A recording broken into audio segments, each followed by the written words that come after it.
Welcome back to winemastery.co.uk. My name's John Lightfoot.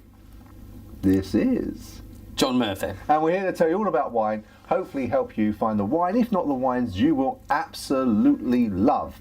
Well, this episode is all about concluding our trip around the world, tasting Sauvignon from everybody we believe that produces it. We might have missed one or two odd countries, but we've had a fair old whack of. We've had Argentina, Chile, France, of course, New Zealand. New Zealand, yeah. Did South Africa? South Africa. Or there.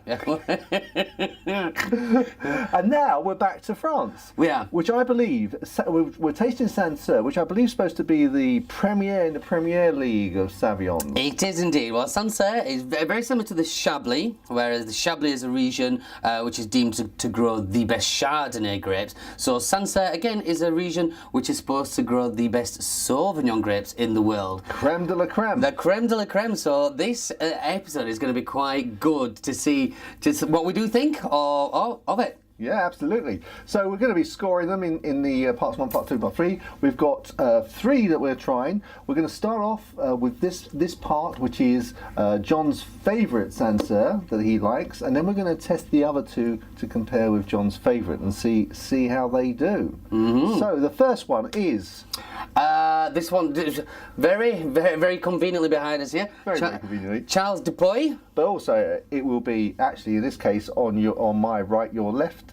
As you're looking at the screen, you should see a little bit more detail there. Ah. Okay, so I'm not used to this, John, because normally you handle the glasses, this technical thing. Thank you. Pleasure. Hey, dear, I quite like this, like the idea. Okay. So, looking at it from memory from some of the Sauvignons we've had, this to me is a little bit probably more yellow in colour in that, you know, some of the Sauvignons we've had have been really clear, really quite light, but this definitely introduces more of a kind of lemony, even so much saying yellow colour on there. Not quite as dark as Chardonnay, but no, getting towards there. Yeah, there are probably some Chardonnays that would be this colour, I guess. Yeah. Some of the unhooked stuff will have that look, but it's still a very light and bright. Light and bright. Let's go for the nose. Okay. Oh, it works. What's that? The nose. We've only just started. Yeah, it's very subtle. It's very, very subtle. Yeah, some of them have been full on. Whoa, yeah. Yeah, and you can, sometimes you can just go and get it, but that you really have to get your nose into that one. But once you do get in there, you get a. It's actually quite floral, is that? Like elderflower, I'm getting. It's not quite as sharp as I was expecting. Okay. I wanted it to. I really wanted that one to be very complex, but it's You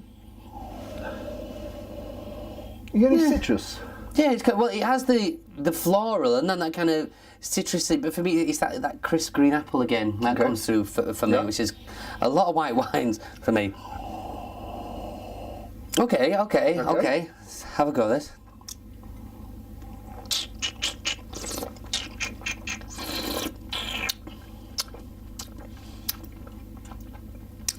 That's nearly exactly from the nose. That's exactly what I expected from the nose. It has got that floral style again, more like elderflower in there. And then, as you said, the citrus comes through a little bit more, catches you. The acidity kind of comes through a lot more there.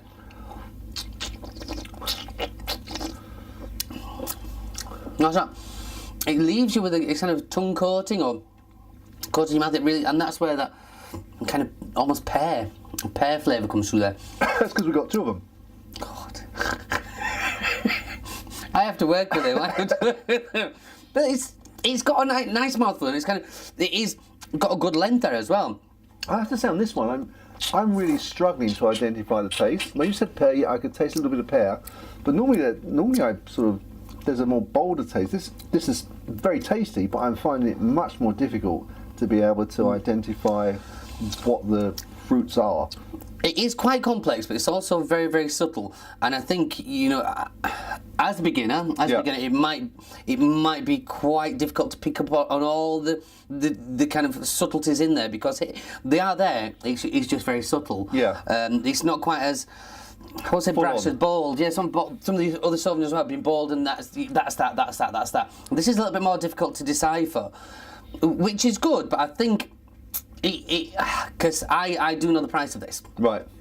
and if I were to, this might be a bad example of showing the price of this wine, because this wine is £27-ish. Okay. 27.99 even. And if I were to put that in front of people who are starting and then said, that's £27, it's delicious, I think that might be picked up on a lot by ooh, it's not quite, I could. Some of the others, as I say, it does what it says on the tin kind of thing. This is a little bit more subtle. Yeah. It's like a hi-fi buff. Someone that can tell the difference in the sounds is prepared to pay an extra £600 for just to get that little nuance in the sounds, whereas somebody that's not into it at all wouldn't be able to tell the difference. So you probably really need to be a bit more experienced in wine tasting to be able to get the nuances out there. Yeah, and of course, what we have to remember, and I think we've not mentioned it, with it being Sancerre, you are paying for the top French, quality, French. Yeah. This is deemed to be the best Sauvignon in the world. So indeed, they are going to charge that price. Yeah, I mean, even in the supermarkets, they're charging sort of it's 15 quid, 20 quid for them. So For an honest, yeah. But you do get that. Chateau Neuf de Pape is another example of that. Yeah. You do tend to have to pay a little bit more to get something decent. So although I'm really enjoying that. I don't think this. I mean, it'd be nice just as like a treat to have a go. Yeah. Because it's fun to do that. But I wouldn't say if anybody was like wants to get into a Sauvignon or a white wine or a Sancerre, this might not be the first one I'd recommend. No, you'd need to get a little bit of practice first before splashing out on this sort of But For that. nice. Very nice. It is delicious, but for that money, I think you need to work up to that. Yeah, and I'm obviously not to where John is, so I'm not really getting all of the nuances that John is. It's a very nice, refreshing wine, but for me personally, it's wasted because I'm not appreciating all of those subtleties. And that's absolutely fine. That's what we're here for. That is what we're here for. To enjoy these delightful wines. Excellent. Well, shall we see where the others come compared to your favourite? Yeah. Now this is because this. It's all a learning process, so this is going to be a very interesting one for me, just to see what is in there. Yeah. Okay. Well, we'll see you in part 2 where we've got another Sancerre. We'll see how it compares to this one. See you there. Chin chin. Chin chin.